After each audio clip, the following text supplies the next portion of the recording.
My cousins lived down the street, and we would go over to their house for Shabbos sometimes.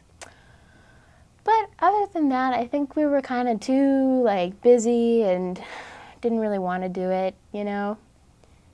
The only candle lighting that really happened was for Hanukkah. And I just sort of, I got socks every single night. Like, you know, or like, I feel like this is a really typical experience where, like, your parents will, like, buy packs of socks or underwear or, like, fun socks, like socks with the toes in them or, like, colors. And then, like, every night of Hanukkah, you get a different kind of sock. My mother would do that a lot, which I was always really like, oh, thanks.